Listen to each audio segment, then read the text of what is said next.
Today on the channel, we're going to review the Marvel Legends No Way Home wave, MJ, Sandman, and Matt Murdock. As long as the space-time continuum holds up. I mean, you never know.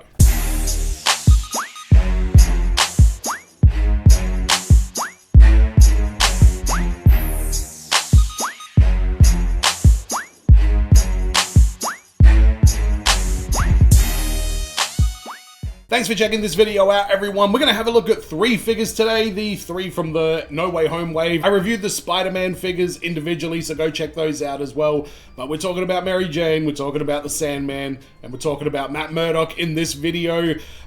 Make sure you subscribe if you haven't already. 1,000 subscribers is the goal. Please hit the subscribe button. It will certainly help the channel quite a lot. And there'll be more content to come in the future. More Marvel Legends. I'm sure there will be more Spider-Mans coming out. Oh, you know they're going to do a PS4. Anyway, I've talked about this in the other reactions, but I'm not a fan of the packaging of this No Way Home wave. It doesn't do anything for me. I don't like the bubble retro card style for these. I like the retro card for retro figures. I think that looks cool. But trying to put it on like new properties, not the best. So let's start with Mary Jane. My first impressions is that it looks like Zendaya. I can definitely see it, and I like a lot of things about this figure. We'll talk about them as we go through. The accessories that she comes with, just the one head, two sets of hands, like open hands, which are good for holding the other accessory, which is the box that Doctor Strange is so desperately trying to get, and then Goblin throws the thing in and all that shit happens. You get that box with her, and you get a couple of gripping hands as well. So, you know, pretty standard stuff with that. The paintwork on it is pretty good. We've got the buttons that have been painted in. The face scan on it looks, like I say, it looks exactly like Zendaya.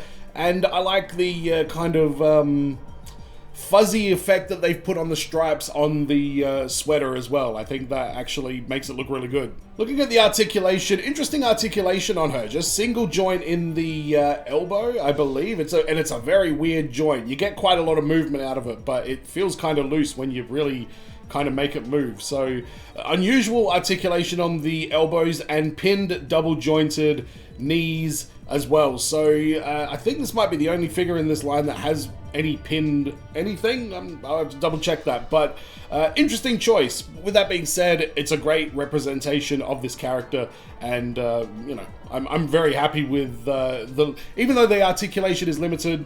I mean, what are we doing? We have an MJ, you know, throwing punches and getting in fights on your figure shelf? I don't think so. And in a rare Tarantino test moment, it actually does pass the Tarantino test. The feet on the MCU figures are sometimes very small, and it makes posing and things a bit difficult with balancing the weight of the top of the figure, especially if there's a lot of hair involved. But the knees and the legs on this, I don't know what they're repurposed from. The ones that I've got are very, very straight and very, very tight as well. So with that, it really helps those feet be able to stand up without any problems at all. She can hold the box, she can, you know, do all sorts of stuff. Tarantino loves it. My final thoughts on MJ is that she is a perfectly adequate representation of that character. If you want to complete the set and you want to have that character represented on your shelf, pick this up, because that's exactly what you get. You get what you pay for, you get what you expect. Is it shelf worthy? I don't have a lot of space at the moment, as I'm sure a lot of you can relate to.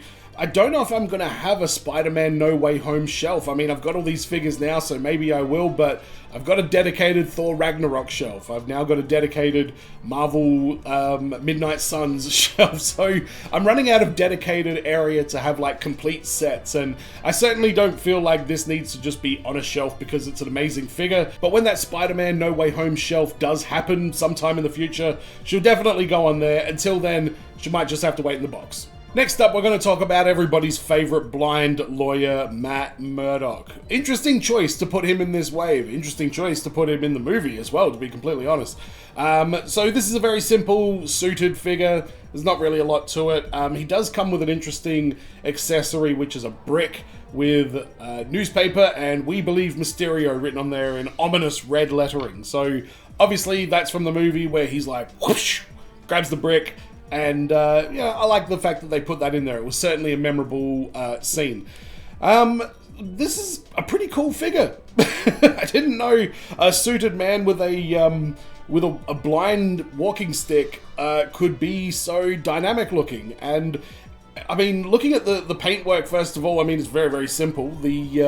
The face scan is interesting. I'm glad that the glasses are fixed onto the head. Do they come on? I want to see more action figures with the glasses as an alternate head sculpt instead of an accessory. So this one certainly is doing that, and I love to see it. Not really many accessories with this one, to be honest, other than the brick. Very plain figure, but a great addition to, you know, an MCU shelf, especially if you've got your Netflix wing of the MCU with your Jessica Jones and Luke Cage and Iron Fist and stuff like that. That's really going to add to that display if that's what you're into. All I have is Jessica Jones. I should really get a Luke Cage. I did like that series as well, and I guess that means I need Iron Fist as well, but maybe one day they'll do a re-release. Passes the Tarantino test with flying colors, even in a dynamic fighting pose. This one, again, it's a lot to do with the knees. And I don't know, these are the typical like MCU style, but I feel like they've redesigned this, and the pants don't limit the articulation on the feet quite as much as they used to. So if this is what we're going to get with our suited figures in the future, then that's a huge step up, and I'm very interested to see what happens with the next suited MCU figures that come out. So lastly, we've got Sandman, and I thought this was going to be a peg warmer, but this is a surprisingly fun action figure to do poses with and do figure photography with and stuff like that. He's a great sturdy villain, and sturdy specifically. The legs and the feet, they've got this, because he's made of sand, they've kind of got this flat, very, very flat bottom to it, so it looks like he's kind of on the thing, but instead what they've accidentally done is give him incredible articulation, which Tarantino is frothing right now, just wanting to talk about it. We'll get to it in just a sec. First impressions were, oh, it looks like a naked man, to be honest. I don't know, I kind of was hoping that if we got Sandman, it would be, you know, with the clothing on it as well. But once you get like working on this and putting it in poses and stuff like that, it really starts to open up, and the figure starts to come to life. The accessories it comes with, a bunch of different hands, but also these like gauntlet things that make the big giant sand hands that he comes with really just look more organic and natural. And I think that's a good way for Marvel Legends to do that effect, and I think they did it really well. Other than the alternate hands, he doesn't come with anything at all. Looking at the paintwork, I mean, it's pretty hard to botch any paintwork on this because, you know, sand is such an unpredictable thing. There's no real specific design.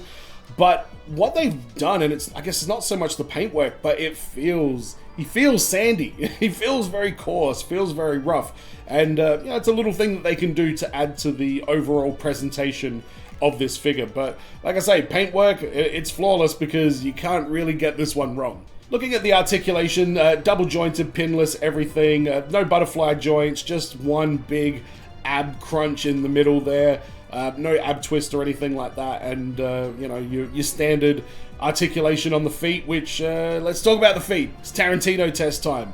These feet are awesome. They're so flat, they're so stable, you can really do anything you want with this figure. Even with these big, giant, you know, heavy hands that he's got, you can still get some really good poses out of him. And it's all thanks to the feet. I can't stress enough how important the feet are to an action figure, and that's why I do the Tarantino test, to really try and, you know, point out how good these ones are, because this is a fantastic action figure to put in these really lifelike poses. Like, I don't really know how else to say it. The Tarantino test is foolproof. It's rock solid. My final thoughts are, I'm very surprised at how much I like this figure. I think Hasbro did a fantastic job finding a way to make this figure look good and be unique and also be functional as well. I mean, it's ticking all the boxes. Shelf worthy, yeah, I don't really have a Spider-Man villain shelf going at the moment, but sometimes I do, and when I do have that going, even though it's a comic book villain shelf, this will be the Sandman that I put on there, because I don't have the comic book Sandman, don't need him, got this guy. Put him on the shelf when the time comes. Thank you for checking out this review of the Marvel Legends No Way Home Wave. Let me know in the comments what you thought about this. What's your favorite figure from the wave? My overall favorite figure, I mean, let's do a quick ranking of the lot. The lowest has got to be Mary Jane. Very, very plain figure. Plain Mary Jane, or not Mary Jane, sorry, MJ, I should say. Very plain, but absolutely nothing wrong with it at all. Next would be Matt Murdoch. Again, same deal. Nothing wrong with that figure whatsoever. Just very, very simple. Now we get into the tricky parts. I'm going to put the Tobey Maguire one at the 4th spot because I don't know what's up with the articulation on that. I don't know if they tried to make it look like he has a bit of a dad bod underneath that Spider-Man suit, but something is off about that, and the lack of hands also doesn't help that case as well. Next would probably be Sandman next. Sandman at the 3 because I just love what they managed to do with such a simple figure. He really stands out. After that, the Tom Holland figure. I like the Tom Holland figure, a little bit big, but I do like the way that metallic blue really pops. It looks just more like a comic book Spider-Man than a real life MCU action Spider-Man. That's why it feels a little bit But, I mean, I'm really happy with the way it turned out, which means Garfield is number 1. Not Garfield the cat, Garfield the spider. He looks great. The color scheme on it looks so good. The eyes pop, they're huge. The dark red, the dark blue, and the black, it all kind of goes together in a way that I didn't expect to appreciate as much as I do. The articulation on it feels great, and even though there's a lack of hands, I think that figure definitely pops, and it is my favorite of this wave. The head sculpt on it, the unmasked head sculpt with the crazy hair, sure, whatever, that's fine, but I'm going to keep it as Spider-Man, and that's how I'm ranking the Spider-Man No Way Home wave. Let me know in the comments what you thought about this one. Don't forget to subscribe if you haven't already. And as always, everyone, be well, stay safe, look after your figs. See you in the next video. Peace!